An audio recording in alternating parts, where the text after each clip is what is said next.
শরীফ ওসমান হাদির অবস্থা আশঙ্কাজনক। পরিবারের সিদ্ধান্তে তাকে এভার কেয়ার হাসপাতালে নেওয়া হয়েছে বলে জানিয়েছেন স্বাস্থ্য অধিদপ্তরের মহাপরিচালক অধ্যাপক ডক্টর আবু জাফর। পরিবারের পক্ষ থেকে দেশবাসীর কাছে দোয়া আকুতি জানানো হয়েছে। শুক্রবার 12 ডিসেম্বর সন্ধ্যায় ঢাকা মেডিকেল কলেজ হাসপাতালে সাংবাদিকদের তিনি এ তথ্য নিশ্চিত করেন। ডাক্তার আবু জাফর বলেন, হাদির অবস্থা আশঙ্কাজনক। ঢাকা মেডিকেলে অস্ত্রোপচার শেষে পরিবারের সিদ্ধান্তে তাকে এভার কেয়ার হসপিটালে নেওয়া হয়েছে। যখন তিনি হাসপাতালে আসেন তখন তার সিএস স্কোর ছিল সর্বনিম্ন, যা 3 থেকে 15 পর্যন্ত থাকে। চিকিৎসকের চেষ্টা অব্যাহত রয়েছে। তিনি আর্টিফিশিয়াল ভেন্টিলেশনে আছেন। তিনি আরও জানান, বুলেটটি কানের ডান দিক দিয়ে মাথায় প্রবেশ করে, বাম দিক দিয়ে বের হয়ে গেছে।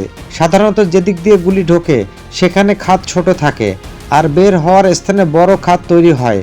হাদির ক্ষেত্রে তাই হয়েছে। ব্রেনে ইনজুরি হলে ফুলে যায়, প্রেশার বাড়ে, যা অত্যন্ত ক্ষতিকর। প্রেশার নিয়ন্ত্রণে রাখতে নিউরোসার্জন ডাক্তার জাহিদ রায়হান ও তার টিম মাথার খুলির একটি বড় অংশ খুলে দিয়েছেন। তিনি বলেন, নাক ও গলা দিয়ে কিছু রক্তক্ষরণ হচ্ছিল। নাক, কান, গলা বিভাগের চিকিৎসকেরা তা নিয়ন্ত্রণে এনেছে। সরকারি সিদ্ধান্ত ছিল তাকে সম্মিলিত সামরিক হাসপাতালে নেওয়ার, কিন্তু পরিবার এভার কেয়ার হাসপাতালে নিতে অনুরোধ করে। পরে আমরা সেখানে যোগাযোগ করে তাকে পাঠিয়ে দিয়েছি।